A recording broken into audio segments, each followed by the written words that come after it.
So in this one, what we're going to do is reverse the order of how any sort of list of item is actually displayed. Now, we have this component that I created, which is called post sorting. It's exactly like our post list component that we made earlier in this series, except I removed a bunch of things. So I'm really just focusing on reversing the list. And you might know that inside of JavaScript, we can do something like an array.reverse, and that will actually reverse the array. So I'm using list and array in the same term here, but of course it's an array, and we want to reverse it. So we look at something like our posts.json. We just want to flip these things in the order of them.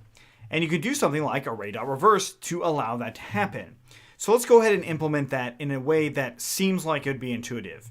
And it would really just be grabbing the state, right? So whatever the state currently is, we want to go ahead and just say this.state.postList.reverse, right?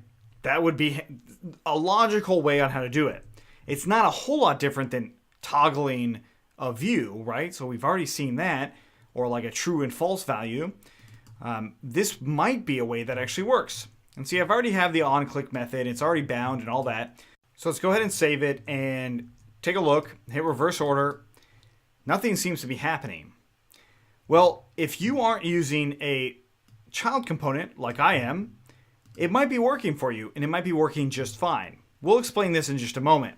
But the main thing here is understanding that it's not working currently. So what I want to do is I want to actually take a look as to why. So I'm going to just put a const first of the original post list, and I'll just set it equal to state. And then I'll just do a let new function. So I'll just say new post list, and that's equal to post list.reverse. Right, so we're basically calling the same method here. Grab that and set that in as my state, but then I'll also console log this. I just want to verify that what I'm doing here is actually working. Right? So I save that, come back in here, refresh this order, look into my console log. I press it a few times, so I should see some things coming through correctly. Okay, so I've got hello world, hello world. Doesn't look like it's wanting to actually reverse it for me.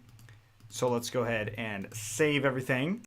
Save it just like this. Again, this is intuitively what I'd be doing. I'm just going to refresh in here, hit reverse order, and there we go. We see actual reverse order.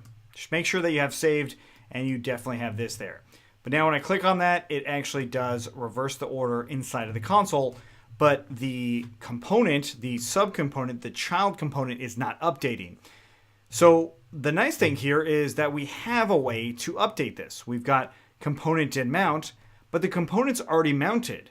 What we did is we changed a property. So our prop is actually changing, which we could test, and you probably would want to test by quite literally deleting that child component and just returning a div of item.title and maybe putting a break tag in, or a list element, or whatever you wanted to do for testing these things out. But again, this is like, well, is it actually reversing? And I want to see that. If I hit reverse order now, what do you know? It does reverse. It does actually change. So let's go ahead and refresh back into what we had with that child component. And let's think about this. Well, the component itself is rendering. It renders with that initial property, right? Initial property in this case is the actual post itself. So it's actually rendering that out. But what we're doing is we're changing the state of this component, the parent component, and we're changing it, which means that that property is changing. However, in our detail, or the post detail in this case, that component, that child component, doesn't know how to handle a changed property because we don't have a method implemented for it. Luckily, React ships with such a method, and it is called componentDidUpdate. So componentDidUpdate is a method that is built in to our actual React component. Right? Every component can do this.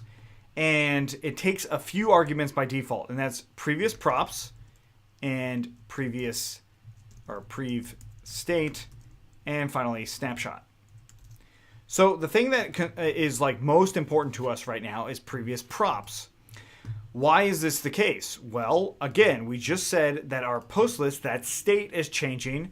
So this mapping is also changing, although the component has already been rendered. So this prop is changing, a property is changing, not anything else. So all I need to do in here is say if this.props is not equal to previous props, then what do I do? Well, I just want to rerun that same componentDidMount method here. So I'm just going to make a new method since I'm sort of repeating myself in these two spots. And all this new method is going to be is say set state on props. Or let's go ahead and say set post state on props, right? And again, this is going to be based off of these constants here. Constant set state, just like that. So we'll just do this dot set state on props.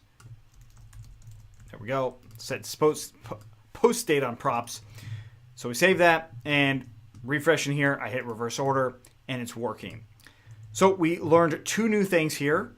One of them being how to reverse an order inside of React, right? So that is fairly useful, even if you didn't need to update a child component. Then we went ahead and updated that child component. Now the question should be, how do we actually not just reverse an order, but change based off of some other parameter, such as like the oldest date versus the newest date? That's something we'll still do, so make sure you subscribe to get everything, and we'll see you next time.